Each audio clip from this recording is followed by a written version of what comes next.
আমরা তো রমজান মাসে পার করছি, প্রায় অনেকগুলো রোজা চলে গিয়েছে। তো এই সময়টিতে আসলে একজন ব্যক্তি যে রোজা রাখছে, রোজা রাখার জন্য নিজেকে তো অবশ্যই সুস্থ রাখা জরুরি, কিন্তু রোজা রাখার উপকারিতাগুলো কি কি শুরুতে জানবো আপনার কাছে। অ্যাকচুয়ালি এটা মুসলিম ধর্মাবলম্বীদের জন্য অত্যন্ত গুরুত্বপূর্ণ একটি মাস। এই মাসে মুসলমানরা রোজা রাখেন এবং এটা রোজা নিয়ে অনেক দীর্ঘ গবেষণা হয়েছে বিভিন্ন দেশে, বিভিন্ন অজস্র গবেষণা। এই গবেষণায় প্রমাণিত হয়েছে যে রোজার মাধ্যমে একদিকে যেরকম আমরা স্পিরিচুয়াল বেনিফিট পাই, আমরা ধর্মীয় যে অনুশাসনের মাধ্যমে আল্লাহর নৈকট্য লাভ করতে পারি,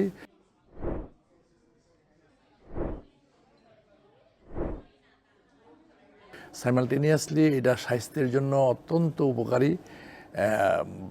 12 মাসের মধ্যে 1 মাস রোজা রাখা এটা অত্যন্ত উপকারী একটা ব্যাপার।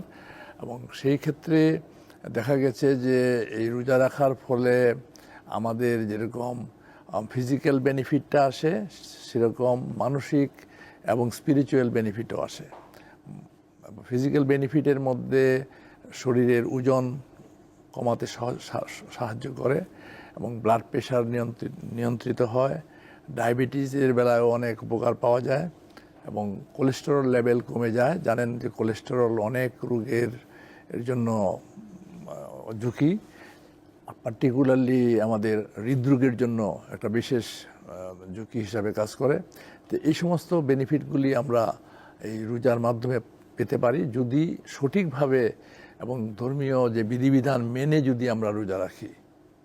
কিন্তু স্যার, এই যে সারা মাস আমরা রোজা রাখছি, আমাদের মুসলিমদের মাঝে একটি বিষয় রয়েছে, ইফতারে অনেক ভাজাপোড়া, তৈলাক্ত খাবার এবং বাইরে নানা ধরনের জাঙ্ক ফুড খাওয়ার প্রবণতা আমাদের মাঝে অনেক বেশি।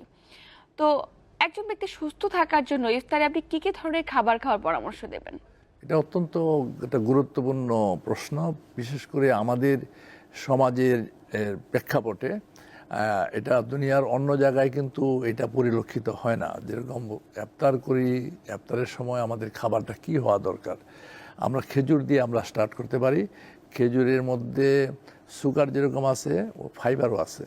এটা অত্যন্ত একটা পুষ্টিকর খাবার এবং তার সাথে বিভিন্ন ফল ফ্রুটস দিয়ে আমরা স্টার্ট করতে পারি। ফল ফ্রুট, বিভিন্ন ধরনের ফল ফ্রুটস, প্রত্যেকটা ফল ফ্রুটসের মধ্যে গুণাগুণ বিচারে দেখা যাবে যে এটা বিভিন্ন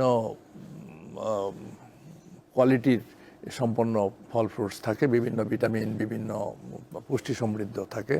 এটাতে শুরু করতে পারি। কিন্তু আমরা শুরু করি, অনেক সময় দেখা যায় যে ভাজি পুরি, যেটা বললেন জাঙ্ক ফুড, এগুলিতে এই সমস্ত ফল খাবারের মধ্যে ট্রান্স ফ্যাট থাকে। ট্রান্স ফ্যাট কিন্তু স্বাস্থ্যের জন্য অত্যন্ত ঝুঁকিপূর্ণ এবং এটা নট অনলি যে হার্ট ডিজিজ ছাড়াও অন্যান্য অনেক রোগের সাথে এটা জড়িত। এই ফ্যাটি লিভার, এই সমস্ত, তো এগুলি অবশ্যই আমাদের পরিহার করা দরকার। তো সেই জন্য আমাদের লক্ষ্য রাখতে হবে যে আমরা ফল ফ্রুটস দিয়ে স্টার্ট করব এবং তার সাথে পর্যাপ্ত পানীয় খাবার খাবো। আরেকটা জিনিস আমরা করি যে অনেক সময় চিনির শরবত আমরা খাই, চিনির শরবতটাও পরিহার করা দরকার। তার পরিবর্তে আমরা ডাবের পানি বা ফলের রস বা তাজা ফলের রস আমরা খাইতে পারি।